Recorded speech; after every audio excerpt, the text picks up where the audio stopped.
Welcome back to Kiersti's virtual classroom. Today we are talking about Earth's natural resources. So what is a natural resource?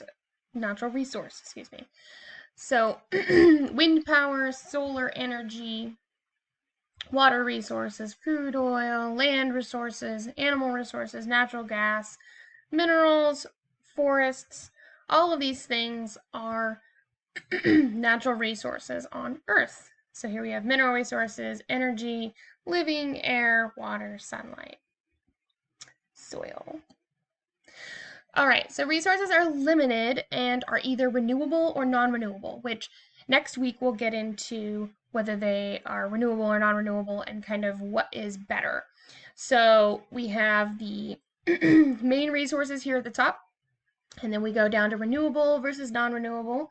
Renewable resources would be things like solar energy, air, wind energy, water, tides, flowing, soil, or plants.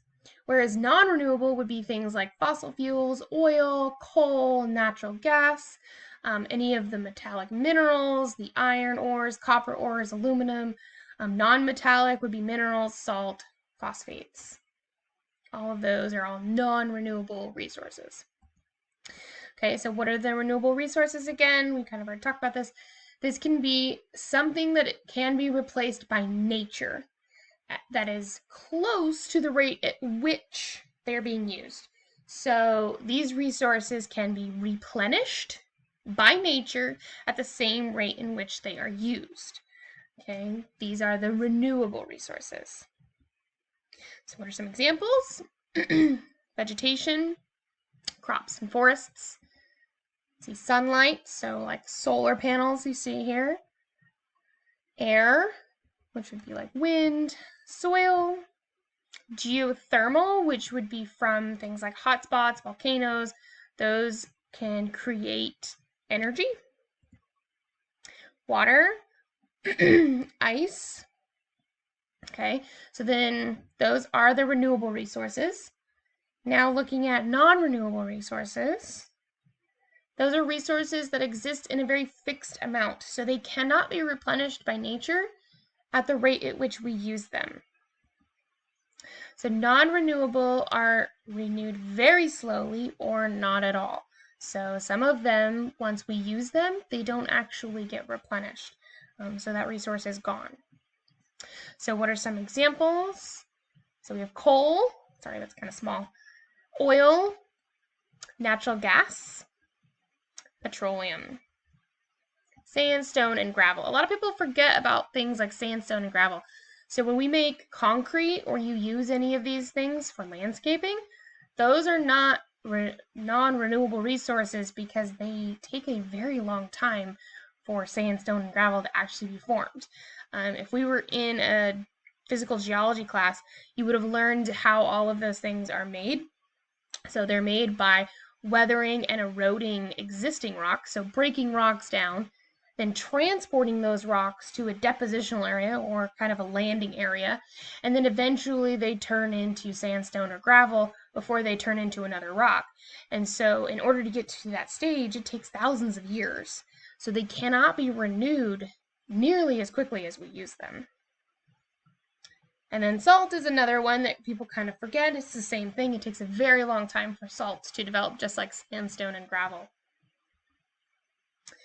And then we have minerals like talc and graphite, which same thing with sandstone, gravel, or any type of rock, for instance. They take thousands to millions of years to actually form, so trying to recuperate that or get more of it is very difficult. Sulfur is another one. Gypsum, so these are minerals that we would use for things. Gypsum is used in like drywall. Uranium, phosphate rock, potash, and nitrates are all non-renewable. And there are many other minerals that are non-renewable, especially some of the very high dollar rare minerals. A lot of those are really, really difficult to find again. Okay, so examples of non-renewable natural resources. So here we have graphite at the top and talc at the bottom. Talc is used in like Talc is used in talcum powder, baby powder. Graphite is used in pencil lead. So those are non-renewable resources, although it seems like pencil is better than writing in pen because ink has all these chemicals. But technically, your pencil lead is a non-renewable natural resource. It is natural, but is non-renewable. Okay, so what is an ore mineral? I kind of mentioned that a minute ago. So a metallic element or valuable mineral part of a rock is known as the ore mineral. So anything that is part of a rock that is a mineral composition that is very valuable is known as an ore mineral. And then the remaining part of the rock is called the gangue. So here we have some ores. We have a copper ore down here. It is green, although copper sounds like it should be a copper color. But it is green naturally, and then there is some rust here that makes it a copper color. But this is what a copper ore would look like, and then we have an iron ore up here. So what is a mineral reserve? The known deposits of minerals and ores that are worth mining. So if there are deposits of minerals in ores, in rocks, that are worth mining, we call them a mineral reserve. If the mining isn't worth it, essentially, the amount of material you're going to extract, and the amount of money that you're going to make off of that material, that has to outweigh the cost of extraction. So the mining of that mineral has to be less than what it would be worth in order to be a mineral reserve. So by worth mining, that's what it means. You have to spend less than what you would get paid for the ore. Okay, so natural resources. This came out kind of pixelated, but these are some natural resources around the globe and kind of where you would find things. So, for instance, we have things like zinc and mercury, nickel, copper, tin, lead, iron ore. All of those things are very valuable resources, and this map will kind of show you where a lot of those things would be found. In the United States, we do have quite a big variety of them. And then over in China, as you can see, there are a lot of different resources in China, which is why they do export a lot of material to other countries. All right, so let's look at some non-renewable energy resources. Fossil fuels are non-renewable, and they also cause pollution. So they're kind of a double whammy. They get a little bit of a bad rap. They are relatively cheap and easy to extract and use. So things like coal, oil, petroleum, and natural gas. So they're very common, but they do have a limit to their resource. Nuclear power is energy created by atomic fusion. It produces very little air pollution, but it does produce toxic waste that takes millions of years to decompose. It also uses radioactive minerals like uranium, which is also non-renewable. So nuclear power is also bad.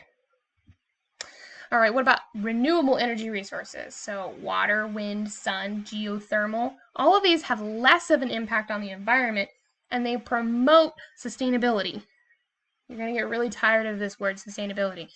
Sustainability is the ability for future generations to have the same resources that we do. We want our inputs and our outputs to be equal. We don't want to overuse our resources, and this will have less of an impact on our environment.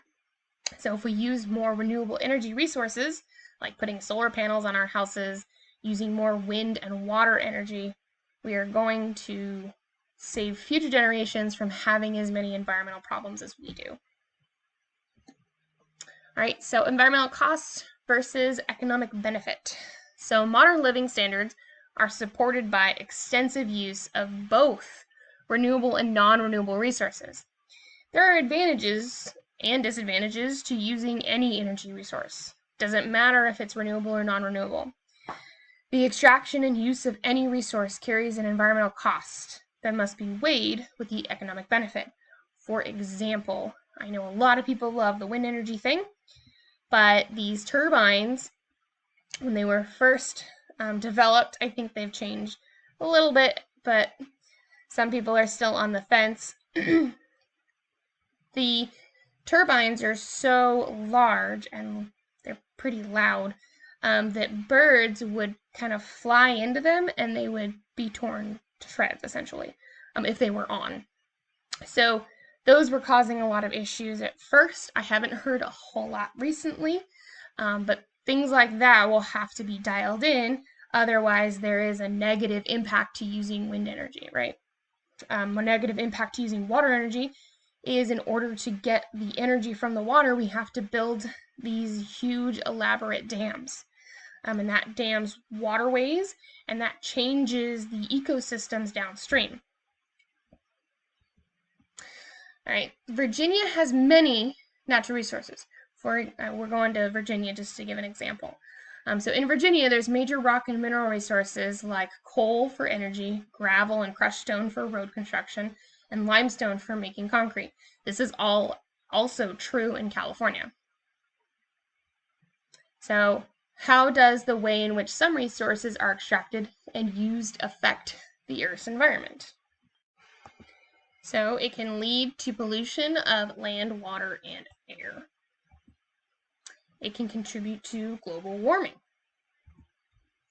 And it can contribute to the destruction of landscape. So advantages versus disadvantages. For each energy source listed below, there are advantages and disadvantages of using it. So fossil fuels, hydro, wind, geothermal, solar, we've talked a little bit about all of these things. So fossil fuels, we talked about them being cheap, pretty easy to access, but they are non-renewable and they cause pollution. Okay. Hydro, water, basically we talked about having to dam things, which affects ecosystems downstream, but it is renewable. Water will always flow on Earth, so we can always use its energy. Wind is very similar. We talked about the birds with the big turbines, and then, they're renewable, so wind energy will always exist, and we can get more energy from that than, let's say, fossil fuels. And then geothermal energy is the thermal energy generated and stored in the earth. So thermal energy is the energy that determines the temperature of a matter. So here some pros are that it's a reliable source and it's easier to predict the power output from a general geothermal plant, which with a high degree of accuracy. But there are cons because the energy fluid has to be pumped back into the underground reserves faster than it is depleted. So there is a sustainability issue here with geothermal energy.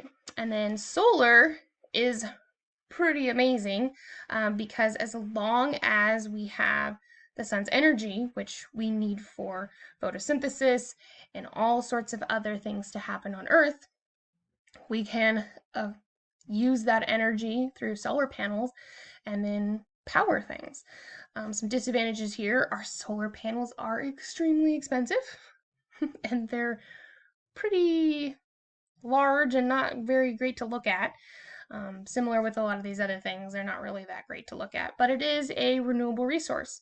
So as long as we can see the sun, solar panels are fantastic. But if we end up in an eternal winter for some reason, we can't use solar panels. We have to use something else.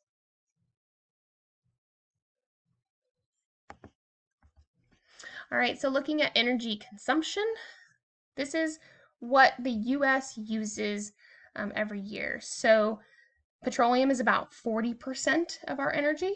Coal is 23%. Natural gas is 22%. So if you look at that, that's a lot of fossil fuels, right? So most of our pie here is fossil fuels. Then we have nuclear, which is also non-renewable, and our renewable use is 7%. That is horrible. We really need to bump up our renewable energy, and we have, but 7% is just not good enough. Eventually, we're going to run out of petroleum, and we're going to run out of coal and natural gas. So we really need to work on bumping up our renewable energy. That way, we can be sustainable. All right, so here's a video you can watch on your own. It's linked in the PowerPoint that's on Canvas. And I will see you guys in the next video. Bye.